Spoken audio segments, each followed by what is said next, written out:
आजकालचा एक कॉमन प्रश्न झालेला आहे, की "सर मला कॉलेज मिळेल का?" हा प्रश्न खूप मुलांकडून येतोय आणि प्रत्येक पर्सेंटाईलवाल्या विद्यार्थ्यांकडून येतोय.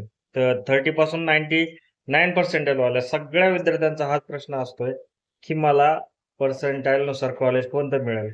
मला हे कॉलेज मिळेल का? मला ते कॉलेज मिळेल का? माझ्या पर्सेंटाईलला नक्की मॅचिंग असे कोणते-कोणते कॉलेजेस आहेत? अशा बऱ्याच साऱ्या प्रश्नांची उत्तरं कमेंट बॉक्समध्ये मी देत असतोय.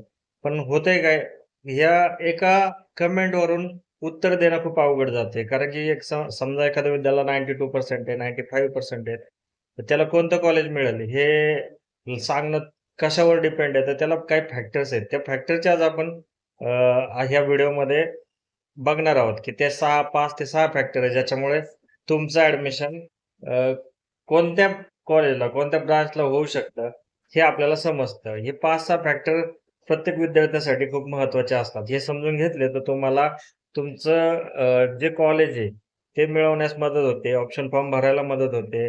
कॉलेज लिस्ट बनवायला मदत होते. तर हे ज्या CETच्या साइटवर कट ऑफच्या असतात लास्ट 3 इयरचे, लास्ट इयरचे, त्याच्यावरून तुम्हाला जर कॉलेज सिलेक्ट करायचे असतील, तर ह्या 2 ते 3 गोष्टी असतील, त्या तुम्ही पाहायला हव्यात. आत्ता कितीतरी विद्यार्थी व्हिडिओ पाहत असतील, आपल्यासाठी कॉलेज लिस्ट बनवत असतील. पण बऱ्याच विद्यार्थ्यांनी अजूनही कट ऑफची जी पी-डी-एफ आहे ती डाउनलोड केली की नाही माहीत नाही. जर ती डाउनलोड केली असेल, तर त्याच्यातला सेक्शन असतील वेगवेगळे, तर ते व्यवस्थित पाहून घ्या.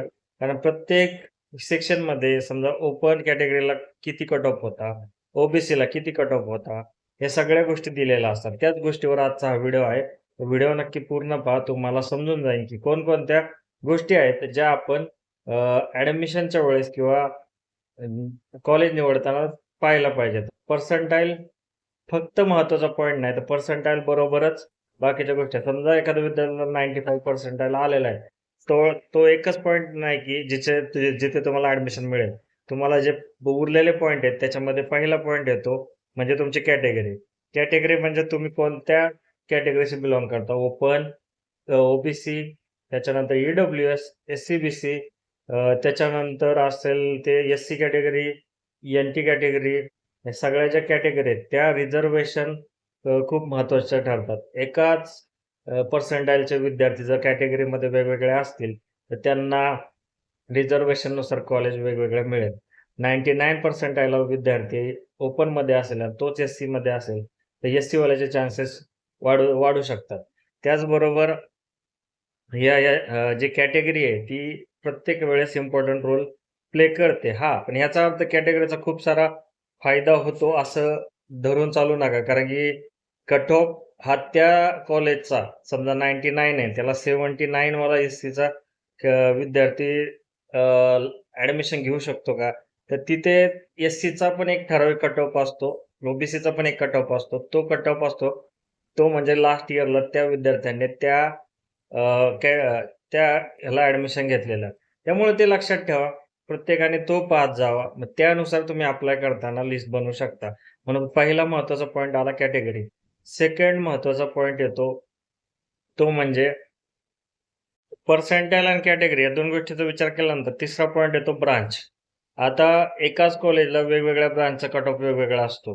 म्हणजे समजा सी-एचचा कट ऑफ 90% असेल, तर आय-टीचा कट ऑफ 88 असू शकतो. एखाद्याकडे 95 असेल, तर आय-टीचा वेगळा असेल, ई-एन-टी-सीचा थोडासा कमी असेल, इलेक्ट्रिकलचा कमी असेल, मेकॅनिकलचा कमी असेल, सिव्हिलचा कमी असेल. तर अशा प्रत्येक कॉलेजला ब्रांचनुसार हे कट ऑफ डिफर्स होत जातं. तर त्याला समजा एन-टी-सी घ्यायचं असेल, तर त्याचे चांगले कॉलेज मिळवण्याचे बेटर चान्सेस आहेत ॲज कंपेअर टू सी-एस. जर कॉम्प्युटर घ्यायचं असेल, तर तर तुम्हाला तेवढे पर्सेंटाइल आहे. म्हणजे एखाद्याला 90-99 मध्ये पर्सेंटाइल आलेला आहे, तर त्याला चांगलं कॉलेज मिळेल. पण त्याचे 90 पर्सेंटाइल आहेत का, 92 आहेत का, 94 आहेत का, 95 आहेत का, ह्याच्यानुसार त्याचं कॉलेज ठरेल. पण जेवढे जास्त पर्सेंटाइल त्याच्यानुसार कॉलेजचं चांगलं मिळेल. त्यात कॅटेगरीचा प्रश्न आला. त्याच्यानंतर तिसरा प्रश्न आला ब्रांच. तुमची ब्रांच चांगलीतली चांगली म्हणजे डिमांडिंग ब्रांच मिळवण्यासाठी पर्सेंटाइलही तसा लागत असतो. जर ब्रांच तुम्ही थोडीशी कंपेअर टू कमी घेता आला, तर कॉलेज तुम्हाला चांगलं मिळेल आणि ब्रांचमध्ये तुम्हाला थोडंसं कॉम्प्रोमाईज करावं. म्हणजे हा फॅक्टर एक लक्षात ठेवा. कॅटेगरी नंतर ब्रांच हा एक पॉइंट आहे, की जो महत्त्वाचा ठरतो. त्याच्यानंतर आणखीन एक पॉइंट असतो, होम युनिव्हर्सिटी और अदर दॅन होम युनिव्हर्सिटी ह्याच्यासाठी पण रिझर्वेशन असते. त्याच्यामुळे होम युनिव्हर्सिटी का अदर दॅन युनिव्हर्सिटी हा एक पॉईंट तुम्हाला तिथे चेक करण्यासारखा आहे. तुम्ही त्या रिजनमध्ये येताय का किंवा युनिव्हर्सिटीच्या होम युनिव्हर्सिटीच्या बाहेरच्या येतात का ह्याच्यावर पण हे तुमचं ऍडमिशन डिपेंड असतं. तेही पाहणं गरजेचं आहे. आणखीन एक महत्त्वाचा फॅक्टर होतो म्हणजे जेंडर. काही कॉलेजला गर्ल्सच्या जागा ह्या राखीव असतात. मग गर्ल्स सीट ज्या लेडीज सीट म्हणतो तेही रिझर्वेशन असतं. ते जर तुम्ही पाहिलं तर तुम्हाला तोही एक फॅक्टर आहे. जर मुली असतील तर त्यांना ते रिझर्वेशनचा फायदा होऊ शकतो.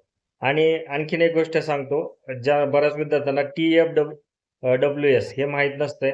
ट्युशन फी वेवर स्कीम ज्याला आपण म्हणतो, ज्याच्यामध्ये जे चांगले पर्सेंटाइल पडणाऱ्या विद्यार्थ्यांना 2 प्रकारच्या सीट त्यांच्या ऑप्शन फॉर्ममध्ये दिसतात. एक तर नॉर्मल सीट असते आणि एक TFWS सीट असते.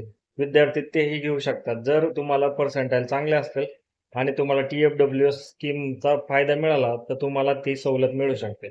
बरेच विद्यार्थी ही गोष्ट समजून घेत नाही. ऑप्शन फॉर्म भरताना TFWS सिलेक्ट करायची का नाही करायची? रजिस्ट्रेशन करतानाच तुम्हाला हा ऑप्शन दिलेला असतो. रजिस्ट्रेशनमध्ये तुम्ही TFWS येस करताय का नो करताय? येस केल्यानंतर पुढे जाऊन तुम्हाला जर ती सीट लागली, तर तुम्हाला ट्युशन फीजमध्ये सवलत मिळते. तर ही गोष्ट लक्षात ठेवा. तर ह्या 5 ते 6 फॅक्टर महत्त्वाचे.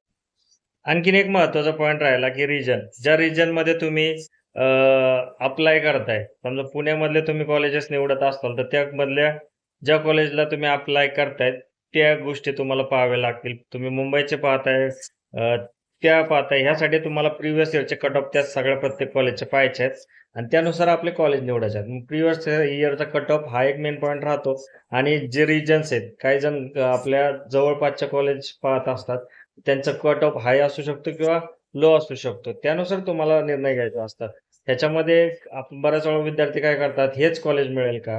तिला मॅच करून आपली कॅटेगरी असेल, आपले रिझर्वेशनच्या बाकीचे गणित असतील, ह्या सगळ्या गोष्टीला मॅच करण्याची गरज असते. म्हणून 6 ते 7 फॅक्टर आहेत, जे की तुम्हाला इम्पोर्टंट ठरतात. ज्यावेळेस तुम्ही कॉलेज लिस्ट बनवताल, तुम्हाला कोणतं कॉलेज मिळेल याची यादी बनवताल आणि त्याच्यानंतर तुम्हाला अंदाज याच्यातून मिळतो. पण ज्यावेळेस ॲक्चुअल पहिला राउंड होतो, त्यावेळेस कट ऑफ कळतो, की कोणत्या कॉलेजचा किती लागतो.